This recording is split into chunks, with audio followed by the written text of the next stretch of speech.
Saudara, kita bersama, kita berdoa.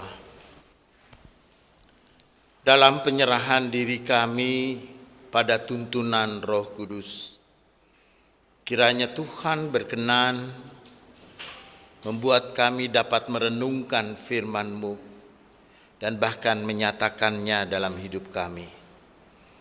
Biarlah Tuhan juga yang mengurapi hamba-Mu untuk melayankan firman, agar Tuhan yang berkata dan kami mendengarkannya. Amin. Saudara, kita akan bersama membaca bagian dari kitab Ulangan pasal 30 ayat 1 sampai dengan ayatnya yang ke-10. Ulangan 30 ayat 1 sampai dengan ayatnya yang ke-10. Lembaga Alkitab memberikan judul di sini, Pulih Setelah Tobat. Begini katanya. Maka apabila segala hal ini berlaku atasmu, yakni berkat dan kutuk yang telah kuhadapkan kepadamu itu, dan engkau menjadi sadar dalam hatimu di tengah-tengah segala bangsa kemana Tuhan Allahmu menghalau engkau, dan apabila engkau berbalik kepada Tuhan Allahmu dan mendengarkan suaranya sesuai dengan segala yang kuperintahkan kepadamu pada hari ini, baik engkau maupun anak-anakmu dengan segenap hatimu dan dengan segenap jiwamu, maka Tuhan Allahmu akan memulihkan keadaanmu dan akan menyayangi engkau. Ia akan mengumpulkan engkau kembali dari segala bangsa kemana Tuhan Allahmu telah menyerahkan engkau. Sekalipun orang-orang yang terhalau daripadamu ada di ujung langit, dari sana pun Tuhan Allahmu akan mengumpulkan engkau kembali, dan dari sana pun Ia akan mengambil engkau. Tuhan Allahmu akan membawa engkau masuk ke negeri yang sudah dimiliki nenek moyangmu, dan engkau pun akan memilikinya pula. Ia akan berbuat baik kepadamu dan membuat engkau banyak melebihi nenek moyangmu. Dan Tuhan Allahmu akan menyunat hatimu, dan hati keturunanmu, sehingga engkau mengasihi Tuhan Allahmu dengan segenap hatimu dan dengan segenap jiwamu, supaya engkau hidup. Tuhan Allahmu akan menjatuhkan segala sumpah serapah itu kepada musuhmu dan pembencimu yang telah mengejar engkau. Engkau akan mendengarkan kembali suara Tuhan dan melakukan segala perintahnya yang kusampaikan kepadamu pada hari ini. Tuhan Allahmu akan melimpahi engkau dengan kebaikan dalam segala pekerjaanmu, dalam buah kandunganmu, dalam hasil ternakmu, dalam hasil bumimu, sebab Tuhan Allahmu akan bergirang kembali karena engkau dalam keberuntunganmu, seperti Ia bergirang karena nenek moyangmu dahulu.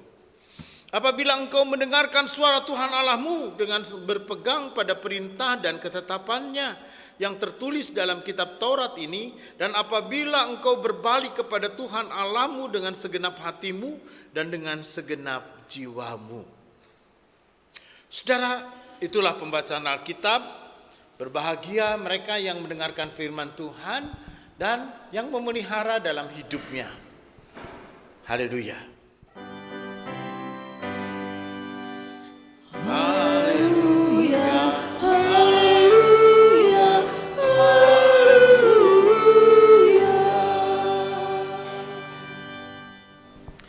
Saudara-saudara yang kekasih di dalam Tuhan, seorang filsuf Epicurus namanya, yang hidup hampir 1000 tahun sebelum Masehi, dia berkata bahwa segala sesuatu itu ada, dan apa yang ada dalam dunia yang ada ini semuanya ada dalam dunia ide kita. Apa yang dimaksud dengan dunia ide? Dunia ide itu, Bapak Ibu, sebelum Bapak Ibu melakukan sesuatu, sebelum kita berbuat dan bertindak, maka itu ada dalam pikiran ide-ide kita. Contoh, Bapak Ibu mau membangun rumah, pasti ada gambarnya dong. Digambar dulu rumahnya seperti apa, ya, lalu kemudian tiangnya di mana, ukurannya sebesar apa. Rumahnya belum ada, tapi rumah itu sudah ada dalam pikiran kita, dalam dunia ide. Oke, contoh lain. Ibu mau bikin kue ulang tahun. Kue ulang tahun itu nanti mau dikasih, karena untuk anak ya, kue ulang tahun untuk anak. Nanti di situ ada boneka Spider-Man, lalu kemudian ada mobilnya, ada jalanannya, kan gitu. Ya, untuk kue untuk ulang tahun anak. Sebelum kue itu tercipta dan menjadi sebuah kenyataan, maka kue itu sudah ada dalam dunia ide, dalam pikirannya Bapak Ibu. Dalam pikiran kita, oh ada kuenya, kita bayangkan seperti itu, lalu kemudian kita wujudkan. Karena itu saudara, ada buku namanya Imagination and Magical. Semuanya dimulai dari imajinasi. Ya, dari pikiran kita. Karena itu saudara, itulah yang membedakan manusia yang punya kebudayaan. Ya, manusia itu kalaupun juga dia dulu disebut menjadi bagian dari makhluk hidup, maka dia adalah Homo sapien. Ya, dia disebut sebagai manusia, yaitu Homo sapien. Beda, maaf, dengan simpanse, dengan monyet, atau dengan kera, atau dengan gorila, dan yang lainnya. Mungkin semuanya posturnya sama seperti orang, sama seperti kita, tapi pikirannya yang berbeda. Kita punya budaya dan pikiran manusia yang lebih berkembang dan terus berkembang. Karena itu saudara, apa yang membuat manusia bisa berkembang dan sangat maju, manusia yang bisa berkembang dan begitu maju kehidupannya dan membangun kebudayaan yang sangat maju. Bapak Ibu bisa bayangin, misalnya simpanse dari sekian juta tahun sampai sekarang ya kekeh aja hidup di hutan. Monyet misalnya dari sekian juta tahun ya kekeh aja begitu. Tapi manusia berubah dan terus berkembang dan berkembang. Oleh karena apa? Kemampuannya. Dan manusia punya apa? Punya ide. Manusia punya apa? Punya kemampuan untuk berimajinasi. Dengan imajinasi inilah kemudian manusia memimpikan. Dengan imajinasi inilah manusia lalu kemudian membayangkan. Dengan imajinasi inilah lalu kemudian manusia berpikir untuk hidupnya. Bapak Ibu, ya kalau Bapak Ibu senang atau suka membuka-buka buku atau misalnya referensi, apa sih yang sedang terjadi dengan dunia kita ini? Apakah benar bahwa perangnya Rusia dan Ukraina itu hanya oleh karena perebutan daerah?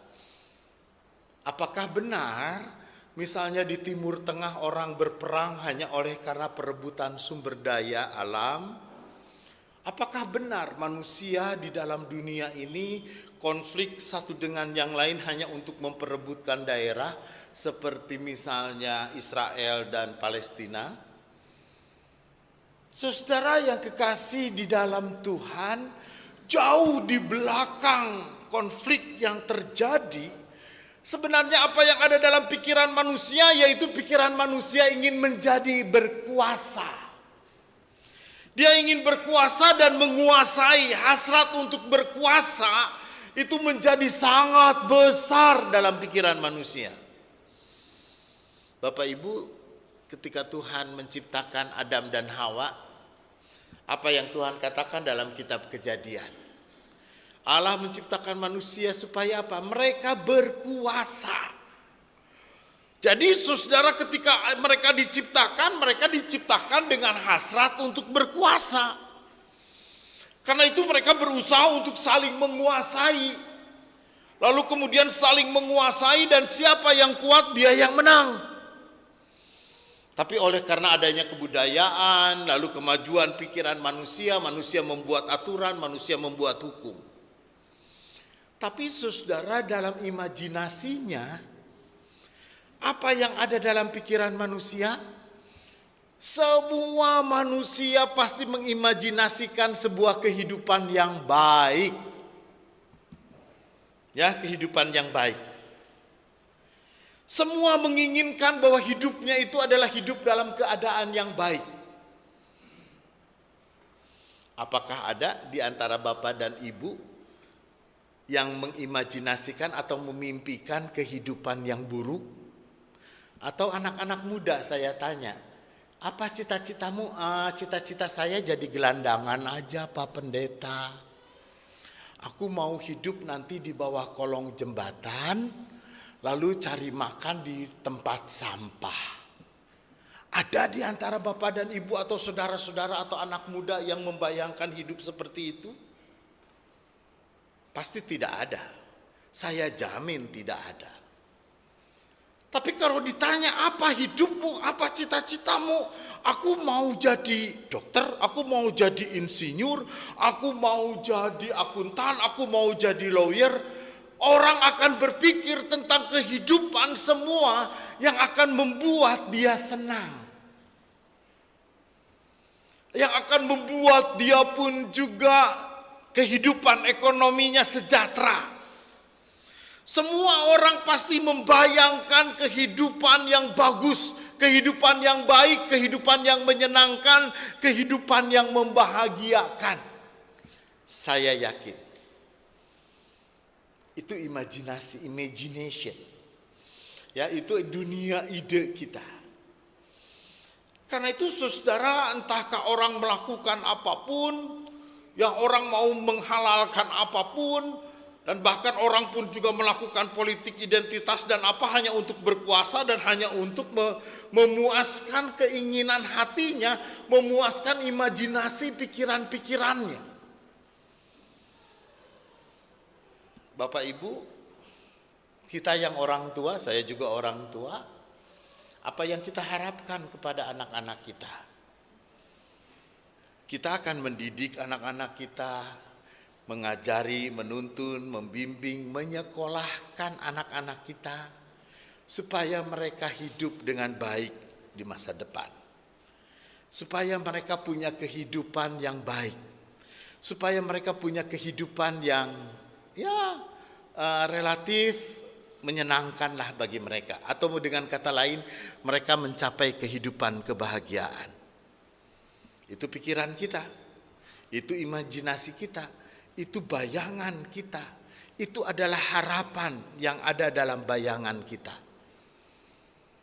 Karena itu saudara yang kekasih di dalam Tuhan, melalui firman Tuhan kita pada saat ini, justru Tuhan Tuhan Allah dalam perjanjian lama, dia mau mengatakan kalau hidupmu mau baik, kalau hidupmu mau dengan sungguh-sungguh menikmati kehidupan dalam limpahan berkat Tuhan, ayat 9, Tuhan Allahmu akan melimpahi engkau dengan kebaikan dan dalam segala pekerjaanmu, dalam segala buah kandunganmu, dalam hasil ternakmu, dalam hasil bumimu. Semua orang pasti menginginkan kalau Tuhan Allahmu mau melimpahi hidupmu dengan kebaikan. Ya, itu kan doa kita ya. Tuhan, berkatilah kami. Ya, dalam doa kita juga, Tuhan berikanlah kami. Ya kan, anak-anak yang mau ujian, Tuhan sertai anak-anak kami yang mau ujian supaya hasilnya bagus. Kalau tidak belajar mah kekeh jeblok. Ya kan? Semua doa kita adalah doa yang baik-baik sama Tuhan. Tuhan, kalau orang yang mau punya kebun, orang punya kebun ketika dia menanam, Pak Pendeta doakannya supaya hasil tani kita bagus. Ketika dia pun juga punya anak-anak ternaknya, doain ya supaya hasil ternak kami bagus. Kemarin beberapa waktu yang lalu ada orang baru mulai buka usaha. Ya, buka usaha di Cibitung. Gitu. Lalu kemudian, Pak Pendeta doakan ya Pak, kita baru mulai usaha, Tuhan kiranya memberkati. Benar, kita berdoa, Tuhanku help, tolong. Saudara, semua orang menginginkan kehidupan yang baik.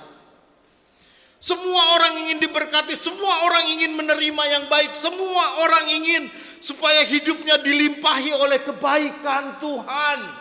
Dan apapun yang dikerjakan, besar atau kecil, semuanya menyenangkan hati.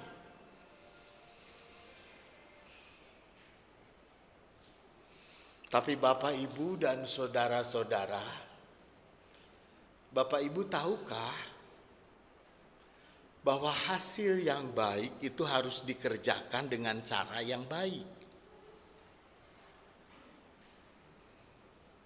Bapak Ibu sadar enggak bahwa untuk mendapatkan yang baik nih, buah pohon yang baik nih, maka kita harus menanamnya bibit yang baik, lalu kemudian dipelihara dengan baik, lalu kemudian disiangi, dijaga dengan baik, supaya dia memberikan buah yang baik.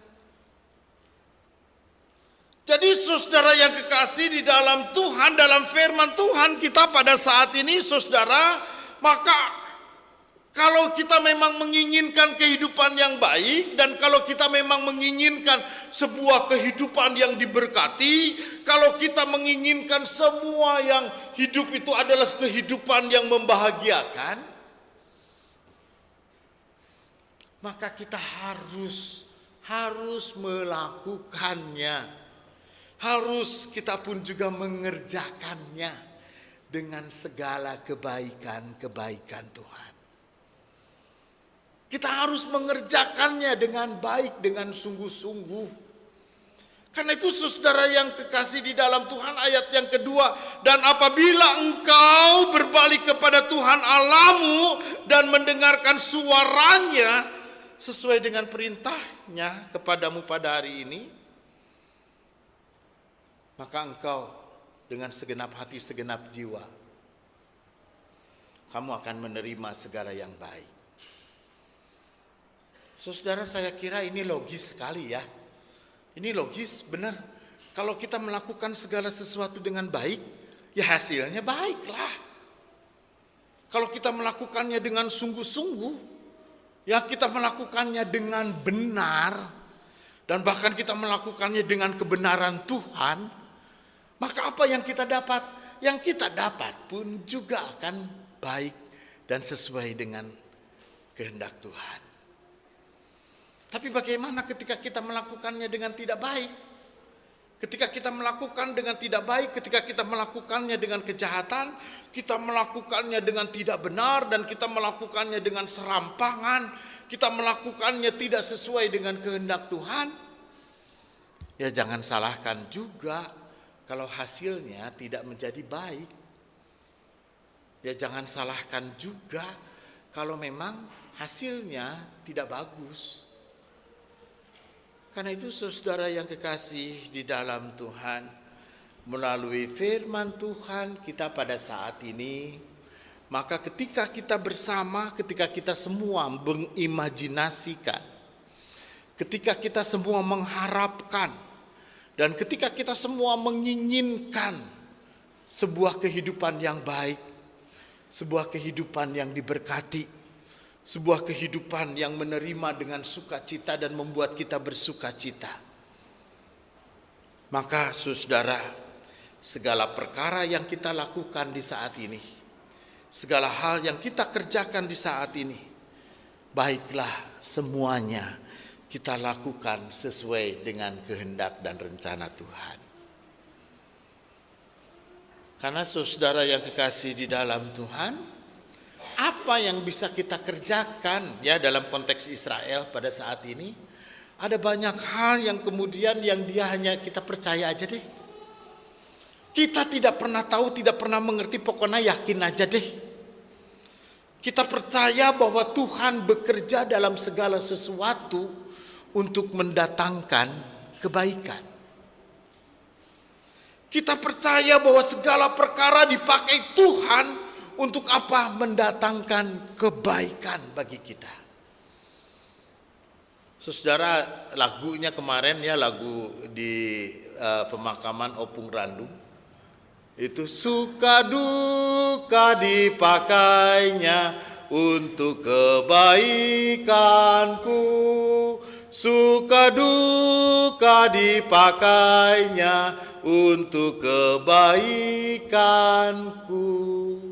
Jadi saudara-saudara, Tuhan pun mengharapkan, Tuhan pun menginginkan, Tuhan pun bahkan sampai menderita dan mati di kayu salib loh. Tuhan pun dia memang berkorban untuk apa? Untuk kehidupan yang baik, untuk kebaikan hidup kita semua, untuk supaya kehidupan umat manusia ini selamat, supaya kehidupan umat manusia ini bahagia, supaya kehidupan semua orang yang percaya boleh menikmati kehidupan yang baik.